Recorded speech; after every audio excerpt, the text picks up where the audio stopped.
All right. So, what causes a family to be broken? What causes a family to be broken could be a number of things. We are familiar with like generational um, problems. We are familiar with family conflict, um, absentee family members that should be present. Um, Family can be like, if you go all the way back to the Bible days, the first broken family was probably Cain and Abel. And you guys are familiar with Cain killing Abel, and they were brothers. So we know from very, very, very far back that families can be broken, and it could be a lot of different things that causes that brokenness. But I think um, families being broken is an example of hurting a unit.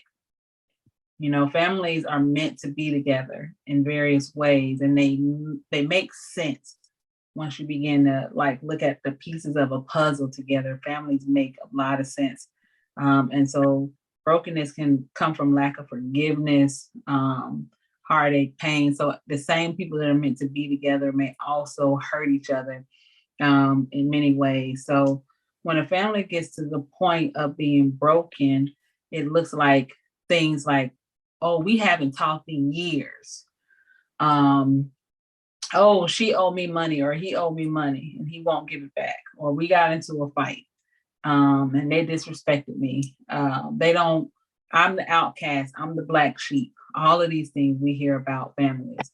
Um, or I never met my father, I never met my mother, um, different things like that. Or I grew up with a mother and a father, and I used to be abused and things. You know, it's a lot that can go into a family that's just broken. So we wanted to give 6 steps to mending brokenness in your family. And these are just beginning steps because when you're talking about deep hurts in the family, it may take a little bit more than 6 steps. But these are just simple things that families can do to begin the healing process of mending brokenness in their families. And the first step is just being willing and being open to Mhm. healing and putting some things in the past that were once hurtful, if you can put those things in the past. Um, Apologizing and also Mhm. forgiving. That's a big one. To stop arguing, debating, wanting to be right, wanting to, all of those things. Stop being difficult. That's a part Mhm. of it. I hear people talk about how stubborn a family member is or how disrespectful a family member Mhm. can be.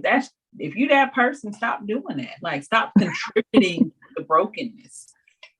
Right. And then hug it out. And that's the person they say misery loves company when that person comes around. That like you contributing to the brokenness. Like, why are you over here acting a fool? For real. Why are you over here acting Yeah. up? Mm-hmm. Yeah. Hug it out, spend some time together, quality time. Don't think for one bit that your family does not want to spend time with you or does not want to see you. And I'm talking to the outcasts. I'm talking to the ones that think that they're the black sheep. I'm talking to the ones that feel like people don't actually love them in their family. But Mhm. you may be contributing to some of that difficulties. Like it can't be all them and none of you. There has to be some contribution. Mhm. Not saying that for all families, but a lot of the ones that I hear about and talk about and see, even the outcast can have some contribution to what's going. Mhm. Yeah, family. The dynamics of a family are not easy at all. Mm-mm. And the more children, the more difficult it is, right? Um, but it doesn't mean that you guys can't come together. I love to see a family come together. Mhm. I love to just see families. Like I love to look at people and look at I love the it too. the similarities, the facial. Mhm. You ever seen that family? You go, oh, y'all look alike. Like we, Yep.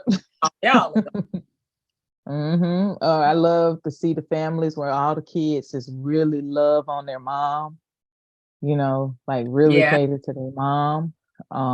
Those kids that are very excited to see their dads, um, I know with my kids, they're very young still, and my husband can leave the house just to run to the store and can be gone literally 3 minutes. And they're in here playing hide and seek and hiding. Don't tell dad where I am. And they can hear his footsteps up the steps, and it gives them this anticipation that is priceless, because they get so excited they have to pop out and go surprise, because they won't even wait for him to look for them. So, it's just like, he's been gone for 3 minutes. Y'all act like he's been gone for 3 days. Aw, you want them to do that with you? No, I don't. Oh, Mom usually yeah. come in the door with some groceries or something is in her Oh, hand. And when something those to kids do. run, That's why kids run away from the mom, because she always got something for them to do. come here and take this into the kitchen, huh? Mm-hmm. Yeah, I like to see, like, when I am on social media, I like to see how sometimes people in their families can relate. Like, you might see a post that, say, okay, anybody else in their family do this? Like, I seen, like you mentioned, groceries. Like, I saw one the other day when they said, why is it when your mama tell you go get the groceries, you put on anybody's shoes to go outside? You grab the first Well, shoes, yeah. grab the first shoes and First go shoes. slide. If they too small, they just decide They, it's gonna be bent in the back. I gotta run get these groceries and run back in. So Even if they too big, you be out there trying to keep your toes to the front of their shoes. So yeah, and they'll put on yeah, your coat too. yeah. So this is the start of just the family reunion, is looking at how broken the broken pieces of your family and working to put them back together again. Somebody has to be the matriarch, somebody has to be the leader, and other people have to understand that there has to be a leader in your family. And you guys, everybody can't be the chief. There's got to be some people that has to be willing to listen and just follow the leader in a good way that will, lead your family into being better. Like, when a family unit is great, like, it's so powerful. Like, when you think about like the wine-ins and the weigh-ins, like, all Yeah. y'all, so many of you guys that got similar gifts and talents, but in your unique way. What about Like the Cosbys? the, yeah, that was a The huge deal. Cosbys. Huge, a Mm-hmm. huge model family for Black people. That was Mm-hmm. huge. Um, but when you look at like natural family dynamics, and the things that go across the bloodline, that is powerful in so It many different is. ways. Powerful. It Mm-hmm. exceeds just that one person, Yeah, makes the because whole each family stand person, up. well, you think about it, each person in the family represents something. The father represents a protector, guidance, leadership, and the mother represents, what's the word? Goodness, that word slipped my mind. Sensitivity and relaxation and wisdom.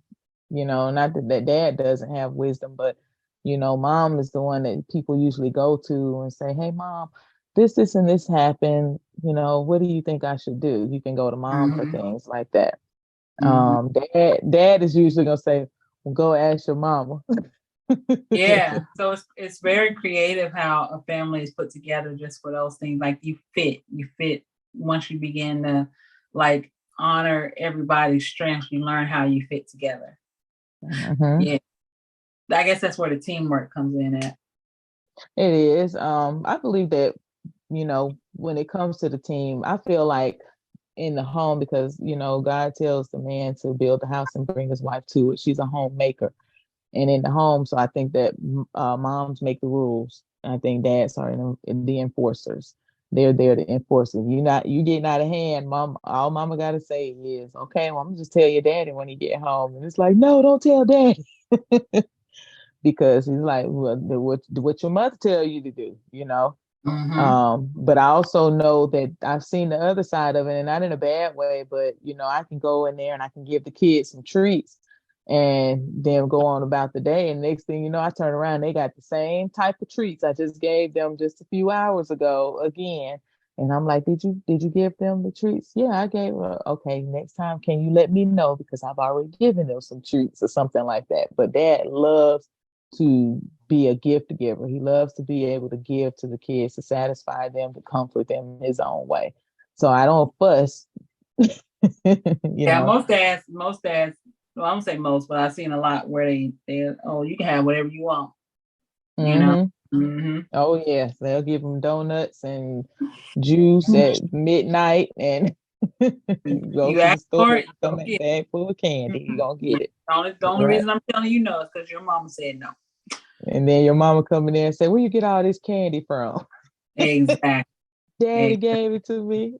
And then she gotta be the bad guy. Say, don't eat all that candy, it's gonna rot You your don't. teeth. So yeah, so everybody has their place and their role. We about So to what talk you now. needed, huh? I said we about to talk now.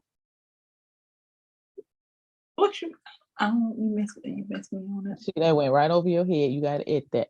I said we getting ready to talk now. You see on there it says let's talk. All of them say let's talk. Oh, my We bad. can I talk. messed that up then. I Wow. thought that last one didn't say And what let's talk. I can't edit this picture. It's gonna be too long for me to edit. I'm not editing like I was, but Okay. I what is understand. needed for the family today? So this says the confusion about the bigger person, like, and I think that is placed there because you don't wait on the bigger person. Sometimes you might be that person that just need to go and just do whatever you need to do in order to clear Mhm. up whatever mess that might be holding your family back from being able to renew. Yeah. Now, I understand that one. I know that one can be hard sometimes though, because today's time, and I'm not going to go into detail because I think everybody has an idea, even with their own families, something. But in today's time, there's a lot of things that are happening in families that were choices that people make nowadays that are acceptable that was not acceptable many years ago for families. And so it's kind of hard when you got, it's almost like a tug of war, the Yeah, it confusion can be, about the but bigger ways person. around it. Yeah, there's ways around it. I Right. think some things, Exactly. so you still got to look at some things. Some values should never change. You know how those values are. Right. This might be different, but the value should still be there. You know. Right. Hmm. But when it comes to when we were talking about the confusion about the bigger person, but when you have that rift in the family, what does it look like to become the bigger person when neither party has been satisfied in the situation? Well, I What is think the that's bigger where the person? confusion comes in at. You know. Mm-hmm. Yeah. So it may Mm-hmm. not need to be a bigger person. Maybe we need to, you know, remove that idea, but just being willing, like we said earlier, and to Mm-hmm. participate in the healing process. Now, wouldn't you say that that is being the bigger person, being the person Being that's willing, willing to well, move I into? would say being a big person, but maybe not the bigger. The bigger means that somebody else chose not to while you chose to, Right.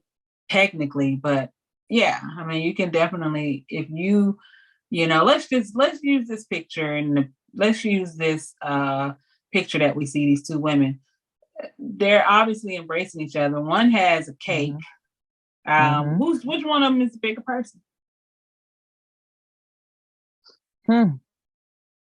You really Let's can't say tell who. the backstory of them was they ain't seen each other in years because Margaret got mad at Sheila. And now, Well, at a family reunion, they're embracing because they were happy to see each other. We don't see the other lady's face. I don't know if that cake was given to her or she's mhm. handing it over. It's a lot of different stories that could be told, but Right. you see is two people coming together and embracing each other. Both of Hmm. them are the bigger person because they were willing and they were receptive. That's right. I think that's They're what we. both big people. Mm-hmm. The big people. Okay, so this was a question you had earlier, right? Why is your family Why? your family? Yes. Why is your family your family? That was a question. I had that question about 10 years ago, no, about 8 years ago. I was asking one of our cousins. He is our second cousin. His father and our grandmother were brother and sister, our brother and sister. And I just enjoyed being around him at that moment. I enjoyed his gifts. He's a most talented producer, rapper extraordinaire. And I just enjoyed his character for that moment. And then it was just like an epiphany because we were at a church at the time. And I was, just in spirit mode, as well as this is my family who does not, he's not somebody we see all the time, every day. And so I was just like, why did God make us family? Like, I just don't feel like family is supposed to see each other once a year for the family reunion. Uh, say happy birthday on birthdays. Merry Christmas. I mean, because to be real with you, a lot of people don't have that. Some people don't even believe in all of the holidays, but what makes them family? You see what I'm saying? And so, that was 8 years ago. What was that? About 6, 7 years later, we found ourselves in a music studio with him doing an album, and without him, the album that we've done two now, and without him, those albums wouldn't be what they are.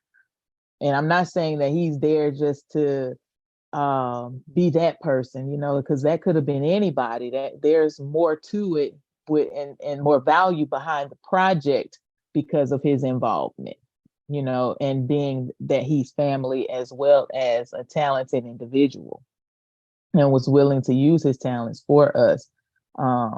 And I might add that, there were some other perks, discounts for his services that we got because we were family as well. So that was pretty helpful. But why is your family your family? It's What? not just by blood. It's more, I know that sometimes they might be the match for that kidney a person needs, or something like that, or blood they may need, stuff like that. But it's still more to it. I mean, you have Christ and his mother, you know, why was she his mother? Why was he her son? God knew what he was doing when he put them together for that particular role in their lives. So, you know, I guess down in the chat, y'all tell us, why is your family your family? Give us a family member, throw it out there. Let us know why that family member is your family member. Good question. Mm-hmm. So neighbor to family, we don't go visit anymore, and that was just there for a word of encouragement. Like, if your family member is your neighbor, go see about them. Just stop by and say, hey. Back in the day, that's what we did. You mentioned that the other day in one of the messages that you delivered on a Sunday service, and you brought it across, like, that was so important to just visit people, especially our elders, and let them know you're thinking about them and you love them. Like, we've gotten away from that a great deal. And so this is an area of encouragement to say, okay, if you are in the area of a family member, and I'm speaking to myself too, let's do our best to spend time with each other as we can. And one of the things that I've been hearing our elders say a lot, which lets me know what's on their mind, they say, you never know when it's going to be the last time. And that we don't hear that until we, become the elder, how important that is. You never know when it's going to be the last time. Right. You never know. We were raised to go and visit our elders. We'd go visit our grandparents we'd be there for about a half an hour and got a couple of sweets, and then had to go through the whole discussion of how tall we've gotten, how big we've gotten, and how pretty we are, and what kind of grades are you making, and what else we're doing in our lives, and just marveling over us and encouraging us as kids. And then they would say, now go on down there to say hey to Miss Jean or go say hey to Miss Love. And so, all the neighbors around there. So we were taught to love our neighbors and treat them like family. But when we would go to visit our neighbors, what happened? They would do the same thing. We have to go through the whole thing again. Oh, have you gotten so tall? And what kind of grades you making? And, that was a big thing. But our family, fortunately, was able to live right there within the community together a Mhm. lot. Yeah, and a lot of them still, So, I won't say a lot of them, but a few of them still do. Yeah. mhm. And I It's think that's important. RENEWION. We hope you guys are getting something out of this. I know there's a lot of information coming your way, but this is so important to men in the family. I think it's so needed to hear about way like family is like if you top levels of importance of things, family should be one of them. I hate to hear when people talk about they don't either have family or they don't have people in their corner that's like family.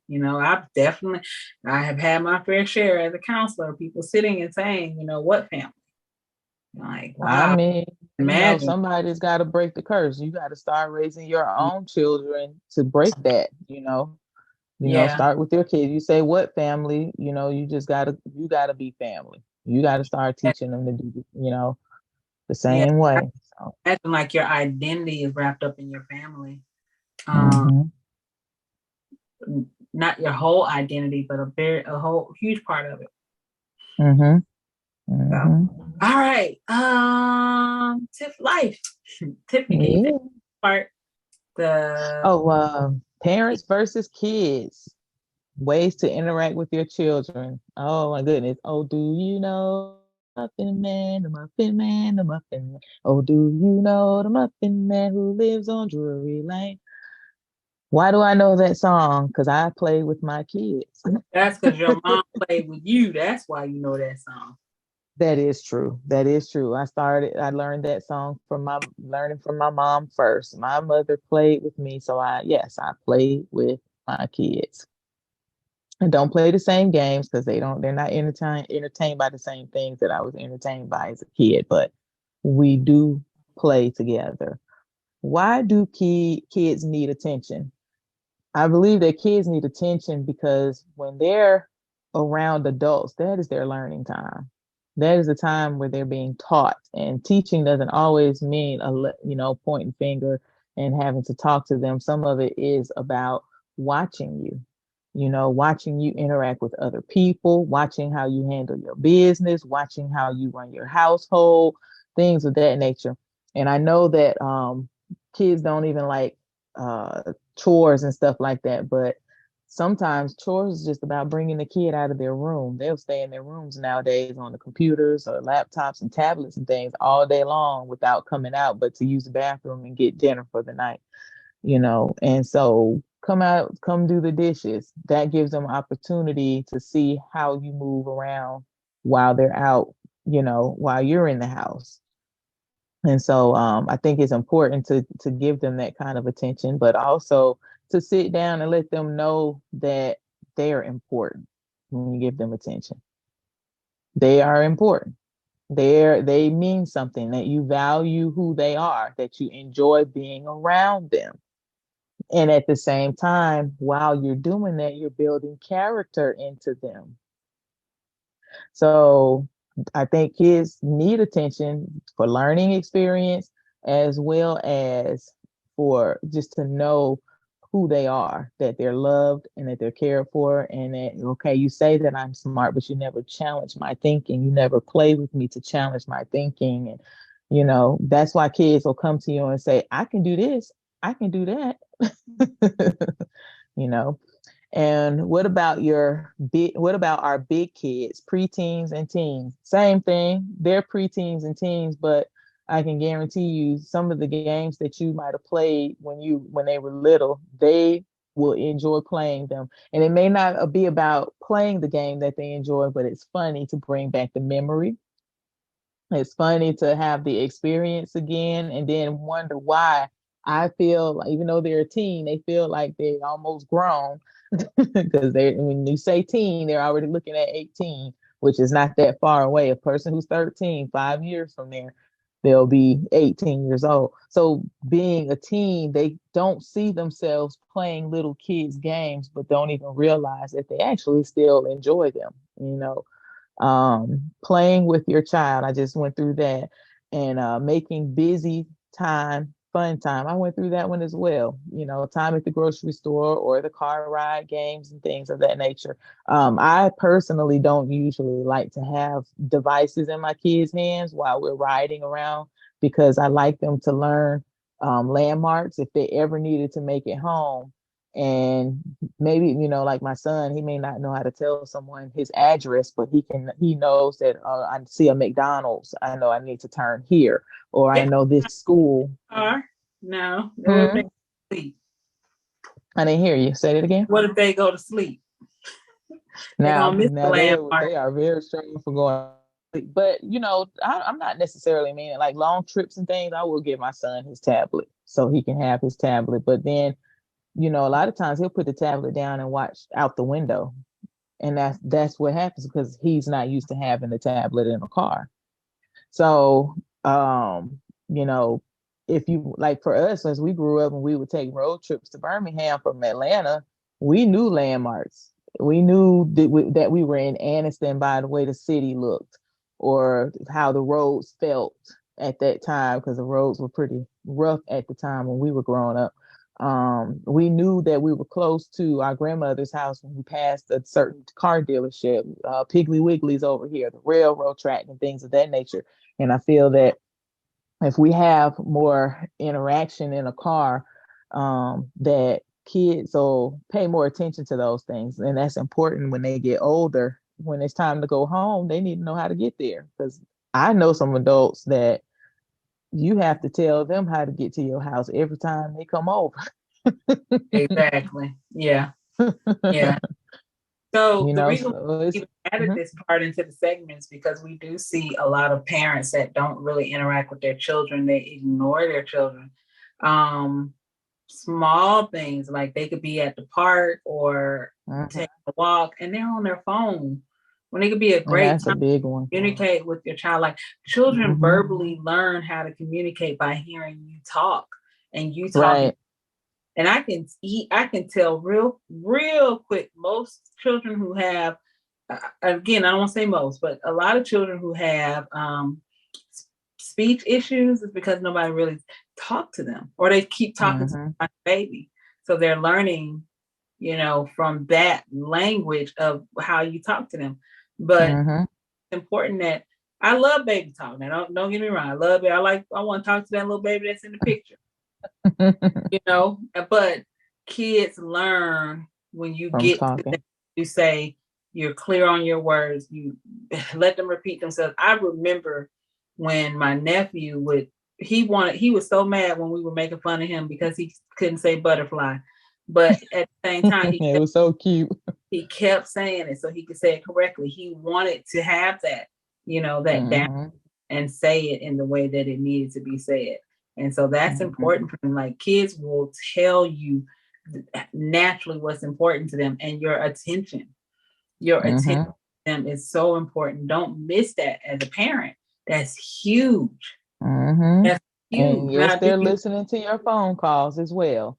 They're listening they? to the tones, your tones that Yeah, you have, you know. So this could, oh, you all in my mouth, because that's how they learn, listening to you. So exactly. when you speak, they hone in on it, you know. Do they need all of your time? No. They kids. They go off and play somewhere. But do they I, need a lot of your time when they're in your presence? mhm. Absolutely. They need you to actively Hmm. be present with them like they're in the room and they're somebody.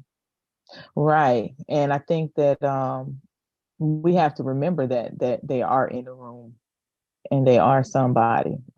Because I think that a lot of people, when a lot of adult situations, when I say adult situations, and I don't mean rated R, I'm talking about just I'm on the phone with the light company because something going on with the lights or the bill or something like that. And we just kind of push them out of the room because you don't want to be interrupted. But, you know, sometimes they might need to learn what you're doing. How do you handle that on the phone? Like I know all the kids knows the lights are on and that you keep telling them you got bills. But to Ex- actually see you taking care of your bills will encourage them to take care of theirs when they're older. And they'll Exactly. know how they're supposed to conduct themselves on the phone with a customer service representative. Because I've seen that too. Some people just go all off on them, like They you're don't supposed know to how. should be coming Yeah, in, don't you're know how supposed to to handle. have all the answers. Yeah. Mhm. Even though I don't have children, if I'm with somebody else's child, it's small things that I would do. Like if I knew that they were old enough to swipe a card or give Mhm. cash, you go on up there to that register yourself. I'm just gonna be right here watching you while Mhm. you do it. You've seen somebody else do it, and they get nervous or Mhm. they mess up. But guess what? We're Yeah. gonna stand here until you get it right. They love that kind of stuff. And I like to watch them I'm do it. tell You you, know? I remember when we were kids, our mom taught us how to do chores at very early age. I mean, we was probably 6 and 7 years old. We already knew how to iron our own clothes, separate laundry, make our beds, vacuum floors, and we were already learning how to do dishes and things of that nature. And I remember she would always ask me to vacuum the floor. That's when it becomes a chore when they start asking you to do it. But and I would make all these pretty lines using the vacuum cleaner, Mm-hmm. and so I enjoyed doing that, seeing all the pretty lines and looking at how clean the floor was and things that. And but then Mm-hmm. eventually, it becomes a chore when mom's saying, Tiffany, it's time to go you got to go in there and vacuum the floors now. And you're like, I'm playing with Yep. my doll. So yeah, I mean that's part of the learning phase. But and that's Mhm. funny you mentioned that because one year I had I know my um god baby was there, Brooklyn, and then it was somebody else, and they were helping me clean up, and they were fighting over what they was. Okay, now who's gonna wipe the table? All right, who wanna watch? They were fighting over it. And in my back of my head, I was Mhm. just like, yes, I can just sit here and Yeah. watch them do it. Not it's funny, but not to use kids or anything like that, but to have fun while they learn and allow them the opportunity to learn through that until they get tired of it and then become like the And rest they of don't mind helping. They them. love actually having a part to play. Love helping. They love Mhm. it. Man, that's they pride and joy. Like as long as you're being interactive with them, they love it. They love being taught. They love Yes. learning. A real quick tangent. That reminds me of two stories of, when we started doing the outreach out in the streets and right out in the backfield of my apartment that I live in. Um, there's a big green field and we were getting set up. And you remember that one of our colleagues brought our little brothers and sisters over to help put the set up the event, and all Mhm. of them were fighting over. I was gonna take that. Well, I was gonna Yep. say, I was like, I'm fighting over who's gonna take what. There's plenty to take. And Hmm. then the last one is I'm reminded of. Remember, we just decided that we was gonna have a little slumber party for all the little toddlers we knew in our life Yeah. at the time. And we gave them all their blankets that they were gonna lay on, and the little one, we ran out of blankets, and the little small one, she's at the time only about 2 years old. So we couldn't just not give her a blanket. So we gave her a pillowcase. And just like all the other kids, she went out there and she put her little pillowcase down like it was her blanket, and was so happy just to be a part of what was going on. She didn't know what we was doing all of that for, but she was learning and she was And just interacting with us excited and she to was having feel to fun feel doing. accepted and feel included. Man, that's amazing. That's good. Now I want to go play with some kids. Right.